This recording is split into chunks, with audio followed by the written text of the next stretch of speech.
টি-20 বিশ্বকাপে বাংলাদেশের ব্যর্থতা নিয়ে আলোচনার রেশ এখনও শেষ হয়নি। এরই মধ্যেই উত্তাপে আগুনে ঘি ঢেলে দিয়েছেন তাসকিন আহমেদ। বিশ্বকাপে ভারতের বিপক্ষে গুরুত্বপূর্ণ ম্যাচে হোটেল রুমে ঘুমিয়েছিলেন এই পেসার, ফলে টিম বাস মিস করেন। শাস্তি হিসেবে তাকে নাকি ভারতের বিপক্ষে আর খেলায়নি টিম ম্যানেজমেন্ট। আজ মঙ্গলবার ২রা জুলাই ক্রিকবাজে এক প্রতিবেদনে বলা হয়েছে, এইসব ইস্যুতে নাকি সতীর্থদের কাছে ক্ষমাও চেয়েছেন তাসকিন।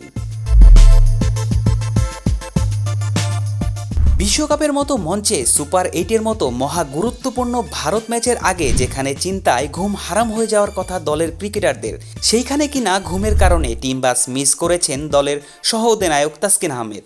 এমনই এক অবিশ্বাস্য ঘটনার জন্ম দিয়েছেন তাসকিন আহমেদ, যার সত্যতা মিলেছে বিসিবির নাম প্রকাশ না করার শর্তে এক সূত্রের বরাত দিয়ে। ভারত ম্যাচের আগে কি ঘটেছিল তা তিনি ক্রিকবাজকে জানিয়েছেন। তাসকিনের ঘুম কাণ্ড নিয়ে প্রতিবেদনে বলা হয়েছে, ঘুমের কারণে সেদিন টিম বাস মিস করেন তাসকিন।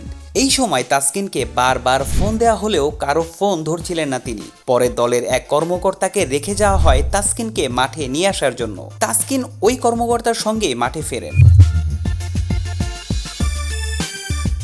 যদিও বাংলাদেশ দল চাইলেই তাসকিন কিংবা তার জায়গায় ওই ম্যাচে খেলাতে পারত শরীফুলকে, কেননা বিশ্বকাপের আগে চোট পাওয়া শরীফুল ততদিনে ফিট হয়ে উঠেছেন। তবে সেটি না করে তার জায়গায় জাকের আলীকে খেলায় টিম ম্যানেজমেন্ট, আর এটা করা হয় তাসকিনের প্রতি ক্ষোভের কারণেই। পরে এই ঘটনায় সতীর্থদের কাছে ক্ষমা চেয়েছেন তাসকিন।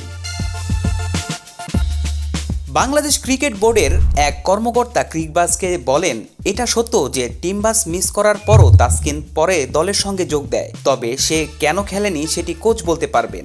হেড কোচই ভালো বলতে পারবেন তাসকিন কি ওই ম্যাচে তার পরিকল্পনায় ছিল কিনা। যদি কোচ আর খেলোয়াড়ের কোনো সমস্যা হতো তাহলে আফগানিস্তানের বিপক্ষে পরের ম্যাচে সে কিভাবে খেললো। সে সতীর্থদের কাছে ক্ষমা চেয়েছে সময় মতো ঘুম থেকে উঠতে না পারার কারণে।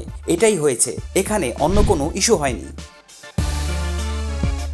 সুপার 8-এ অস্ট্রেলিয়ার কাছে হারের পর ৩৪ ঘন্টার ব্যবধানে দ্বিতীয় ম্যাচ খেলে বাংলাদেশ। এন্টিগায় একই মাঠে প্রতিপক্ষ ছিল ভারত। ভারতের শক্তিশালী ব্যাটিং আক্রমণের বিপক্ষে তাসকিন খেলবেন, এটাই ছিল অনুমিত। যদিও শেষ পর্যন্ত তিনি ম্যাচটি খেলেননি, বাংলাদেশও ম্যাচটি হারে।